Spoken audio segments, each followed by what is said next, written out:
संसार के सृष्टिकर्ता को मनुष्य की अदालत में पेश किया गया। पिछली क्लास में हमने पढ़ा था कि यीशु को गिरफ्तार करके महायाजक हन्ना के महल में ले गए थे और यीशु के शिष्य उसे छोड़कर भाग गए थे। लेकिन बाद में यूहन्ना और पतरस कुछ दूरी पर भीड़ का पीछा करते हुए हन्ना के महल के आंगन में पहुंचे।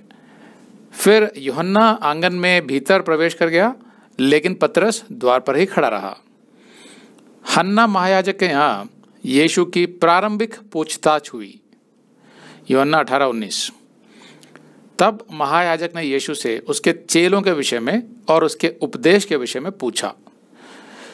ये घटना कुछ वैसी ही थी जैसे अगर आज कहीं कुछ हो जाए, कोई दुर्घटना, तो सबसे पहले पुलिस आकर अपराधियों को थाने ले जाती है और फिर प्रारंभिक पूछताछ करती है और बाद में उसे कोर्ट में पेश किया जाता है। तो यहाँ भी यीशु को पहले हन्ना महायाजक के पास ले जाया गया, जो महायाजक के पद पर नहीं था, लेकिन लोग उसे महायाजक मानते थे। तो प्रारंभिक पूछताछ वहाँ पर हुई। फिर बाद में यीशु को काइफा के पास ले जाया गया, जो हन्ना का दामाद भी था और रोमी अधिकारियों द्वारा नियुक्त किया हुआ महायाजक था, महायाजक के पद पर था। आज भी पुलिस को अगर किसी प्रकार का संदेह होता है किसी पर, खासकर किसी विद्रोह या विप्लव का, तो इसी तरह के सवाल पूछे जाते हैं संदिग्ध से, जैसा हन्ना ने यीशु से पूछा। मरकुस 14:53 से 65 के आधार पर यीशु को बाद में काइफा की सभा में पेश किया गया, जो यहूदियों की महासभा थी, मतलब एक तरह से यहूदियों का कोर्ट, जिसको सैनहिड्रिन कहा जाता है। वहाँ पर धर्मगुरु यीशु के विरुद्ध झूठे गवाह तैयार कर रहे थे, क्योंकि उन्हें पता था कि यीशु बेकसूर है।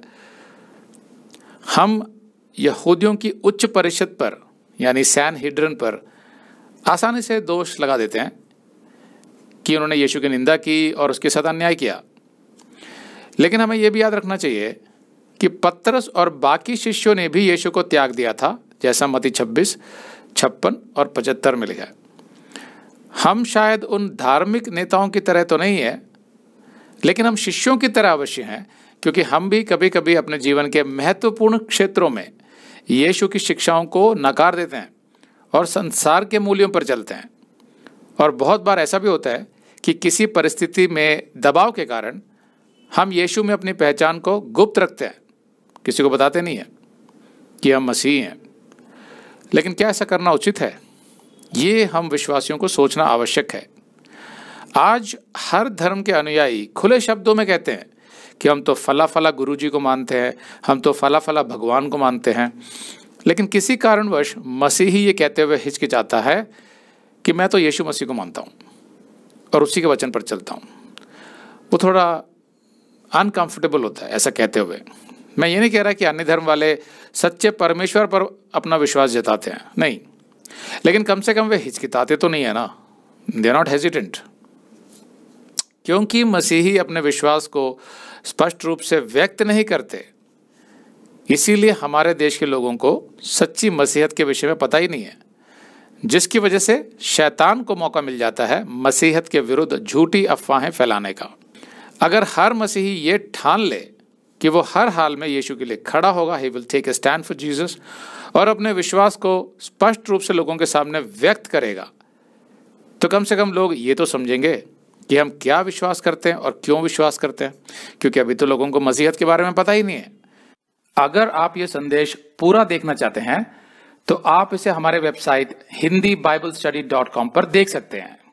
ये वीडियो हमारे जुलाई के वीडियोस में अपलोड किया हुआ है, तो जिनके पैकेज में भी जुलाई का महीना शामिल है उनको ये वीडियो उनके माई अकाउंट में जुलाई के वीडियोस में मिल जाएगा। अगर आप हमारे वीडियो फोन पर देख रहे हैं तो अच्छी स्पीड के लिए कृपया गूगल क्रोम या मोजिला फायरफॉक्स ब्राउजर इस्तेमाल करें। तो इनको डाउनलोड करने के लिए आप प्ले स्टोर में जाएं और ऊपर गूगल क्रोम टाइप करें, फिर आप गूगल क्रोम ब्राउजर पर क्लिक करें और उसे इंस्टॉल करें। ये एकदम फ्री है। इसी तरह आप मोजिला फायरफॉक्स टाइप करें, फिर आप मोजिला फायरफॉक्स ब्राउजर पर क्लिक करें और उसे इंस्टॉल करें। यह भी एकदम फ्री है। इसके बाद आप गूगल क्रोम ब्राउजर को क्लिक करके उसे खोलें और उसमें hindiBiblestudy.com टाइप करें, मतलब पूरा hindibiblesstudy.com एक साथ बिना किसी गैप के, तब हमारा वेबसाइट गूगल क्रोम में खुल जाएगा और आपके वीडियोस अच्छे से चलेंगे। इसी तरह आप मोजिला फायरफॉक्स ब्राउजर भी क्लिक कर सकते हैं और उसमें भी बिना गैप के hindibiblesstudy.com टाइप कर सकते हैं। उसमें भी हमारे वीडियोस बिल्कुल आराम से चलेंगे। इसके अलावा अगर आप चाहें तो बेहतर स्पीड के लिए आप वीडियो के नीचे बने प्ले बार पर सेटिंग्स का चिन्ह दबाकर 240p 240p सेलेक्ट कर सकते हैं, जिससे आपका बहुत ही कम डेटा खर्च होगा। 240 सेलेक्ट करने के बाद आप वीडियो के बाहर कहीं भी क्लिक कर दीजिए, फिर वीडियो को पीछे ले जाकर शुरू से देखिए।